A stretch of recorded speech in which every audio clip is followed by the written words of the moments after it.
Tuesday night on the Win Daily Show. It's 9:45 on the East Coast. My Mets are on TV right now. I'm watching. They're down 4-3, but I got some faith. Lindor is up. He just walked, so we got a man on first, down one. Feeling pretty good about this team, man. Hopefully they can hold out, but feeling really good about our team at WinDailySports.com. If you haven't checked us out yet at WinDailySports.com, we got player prop models, we got prize picks models, we got projection models for DFS. We have lineup optimizers, ton of great written content, and all the tools you need to be profitable in DFS and the sportsbook. This offer that you see on the bottom of the screen will be over really, really, really soon. Before the NFL season comes, we will knock this offer out. You get 1 month free right now. Definitely take advantage of it. No money needed. Get all the tools you can possibly want for NFL, PGA, MLB, NBA, NHL, college football. We got it all at WinDailySports.com, so make sure you lock in with us. But right now, we're going to be breaking down the Wednesday night slate. You got DeGrom up top. You got some nice pitching to go to. Garrett Cole, we'll talk about Kyle Wright, Sandoval. But DeGrom versus the Dodgers, you try to play him every slate he goes out there, man. Like, this guy is just, I'm not saying this because I'm a Met fan, but he's really good. If there was a slate to fade him, he's still got 9 Ks against Atlanta, 12 Ks against Atlanta, in the 2 starts. So he still gets you 24 points, in a bad start with 3 earned runs. But in some great starts, he's getting you 35, 36, 31. So tough fade. If there was a slate to fade him, fading him against the Dodgers, not a bad idea at 11-5. But it all depends on who you're going to replace him with, So, Dave, don't talk about DeGrom too much. Talk about Garrett Cole, Kyle Wright, maybe some Joe Ryan or anybody else that you think would be playable if you want to fade, DeGrom or go with a different SB2. Yeah, my favorite part about DeGrom is you're right. He's almost an auto play every night, but we're starting to see the trends that he's getting stretched out. 95 pitches 2 starts ago, 87 last, and they probably would have brought him out, but he got through 6. So I think we got a chance tomorrow with an NLCS potential matchup that they're going to at least unleash him 90 pitches, which is good news for us. So I like him no matter what. I'm with you. But Garrett Cole's probably my number one. And it's just based upon the K rate of LAA. The Angels just strike out so much, and they're just not a threat on offense. 30th in WOBA, wins, runs created plus, and all that other good stuff, ISO, OPS, in the last 2 months. They're just not that good offensively. Cole has had his, warts. I think he's allowed 21 home runs this year, but the power pitching is the key against the Angels. I like Cole. Looking down further, Wright's okay, but, you're probably like me with him. He doesn't dazzle. This is a guy with probably a lower ceiling that I want with a 9,800 salary. He did have a 34-point DK outing last time out. That was Pittsburgh. But before that, his high was like 24 over the past 2 months. So I'm looking at a guy, Joe Ryan. I like what you mentioned there. I think Joe Ryan has some potential. I also like Lance Lynn a little bit. Last 4 home starts, 24 DK points, 2.66 ERA. So I think he's decent and playable against Kansas City. Yeah, I think Lynn is there. I like the call there. I like Joe Ryan. I still probably play DeGrom over Garrett Cole myself. And I do think Kyle Wright, Colorado doesn't scare me at all. I know they hit well at times, especially in Coors Field, but Wright's not a guy I typically play, but he's been better as of late. He, dropped 34 in the last start. They're playing to try to catch the Mets, try to get into the playoffs here. So I think he's definitely playable, but I do like to call on Lynn and Joe Ryan as the 2 value guys. If you go Ryan and DeGrom, you still got 3,700 left, and there's always a 2K guy on the slate they can go to. So, don't be scared to play DeGrom or play Garrett Cole if you like it, or Kyle Wright.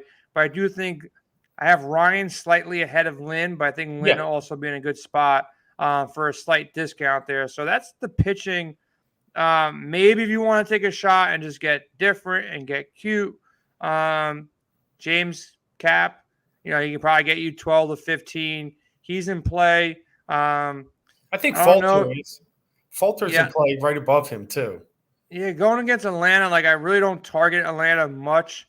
So I don't know. I'm not a Feltner guy. If you got something on him, go for it. But the only guy that I probably don't even get to on this slate at 6,700 is James Cap. If you want to sell me on Feltner here, you No, give me a Falter, 30. not Yeah. Feltner. Falter, Bailey Falter from the Phillies at Oh, 7. okay. All right. I thought you said Yeah, Feltner. I'm like, no, I Feltner. don't I'll know. I talk don't about know, him in a Dave. minute, and it's not good. But Falter with his Yeah, last 3 Falter has some K upside against Yeah, Arizona. I like that call. I haven't seen the kid pitch. I'll be honest. I'm sure you have as yeah, a Phillies fan. I haven't seen him pitch, but that price tag against Arizona, 7,100, makes sense. And also Marco Gonzalez. Never play this dude. Doesn't have the K potential, but if you're looking for somebody that, in best case scenario, gets you 20, yeah. Gonzalez might get there. Gonzalez. So, look at the value. Gonzalez, Cap, and Falter, not Feltner, Yeah, yeah. are the three guys under 8K with Lance Lynn and Joe Ryan in that 8K range. And then I would say DeGrom, Cole, Kyle Wright are playable. I'm not playing Sandoval or Waka or Anderson in those spots. But flip the conversation to the hitting side of things. Let's go with our favorite stacks. Make sure you like and subscribe to this channel. We have a lot of great content. We actually went over our NFL content of what we're going to be putting out as far as shows go.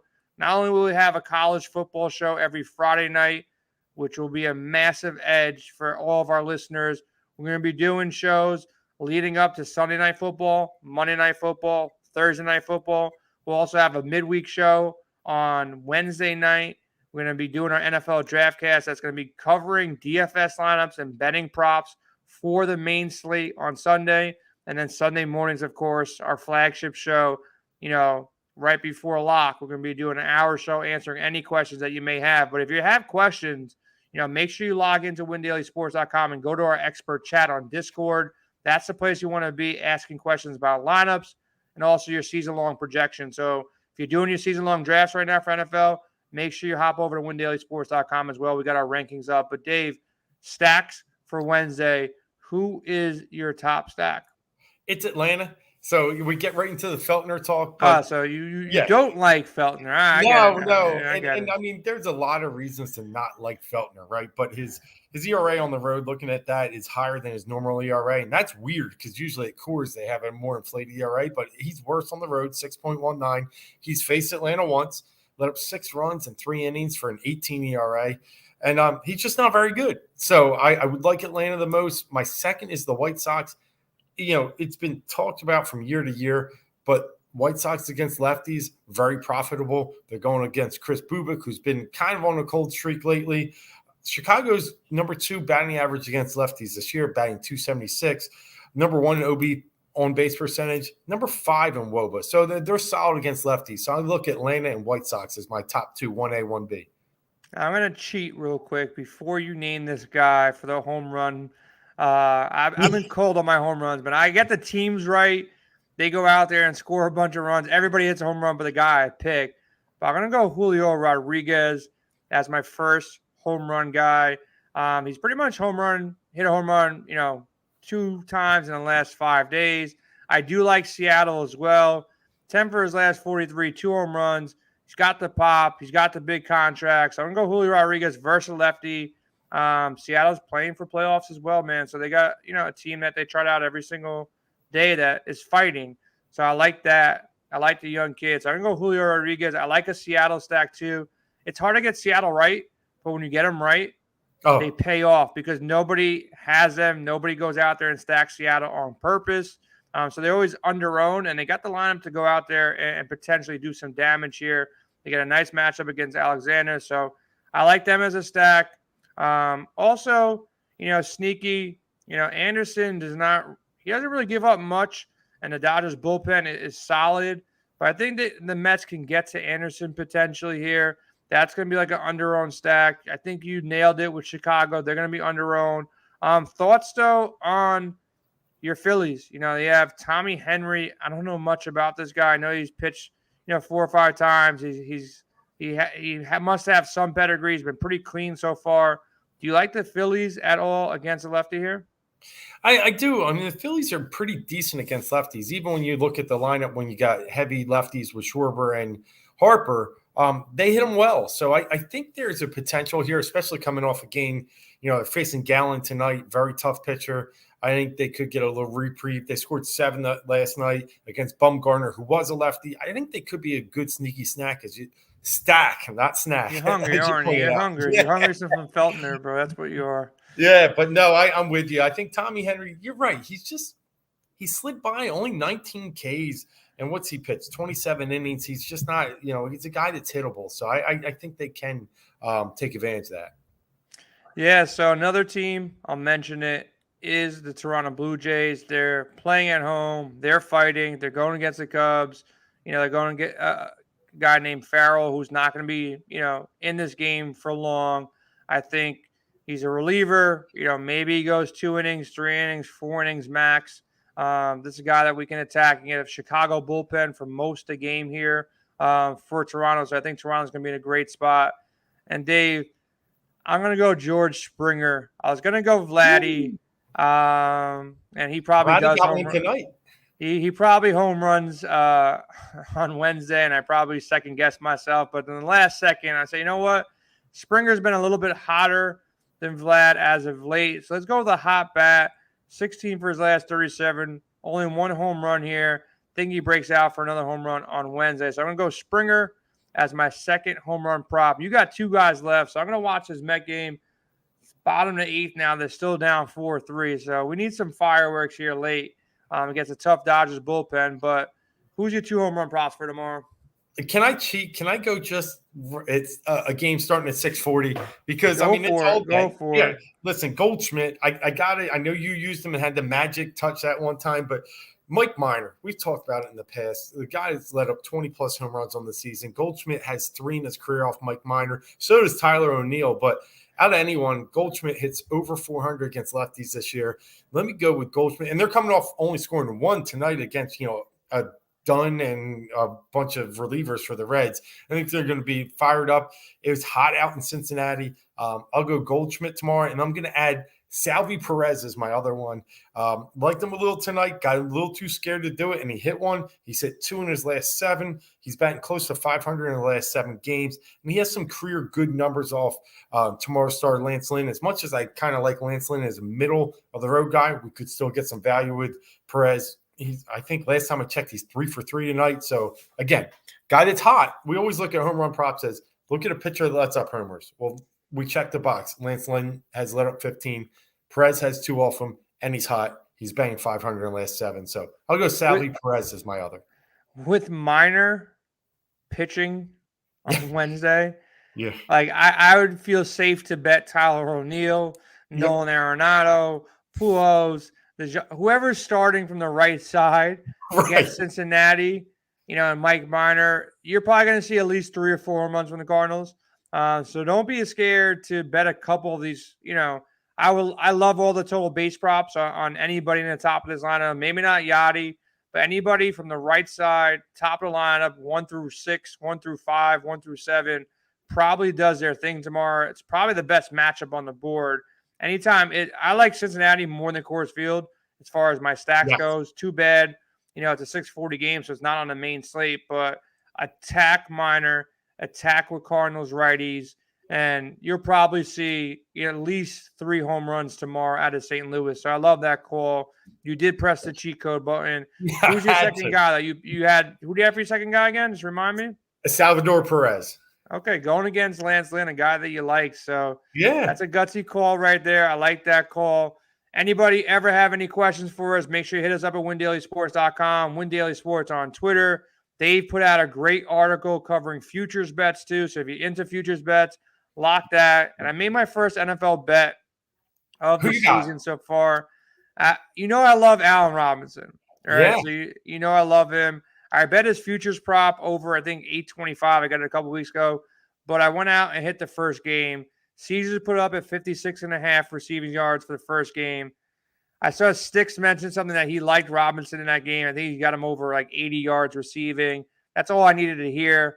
So I went out there and already put a couple $100 on that. So A-Rob's going to show up. First time he has a quarterback in forever.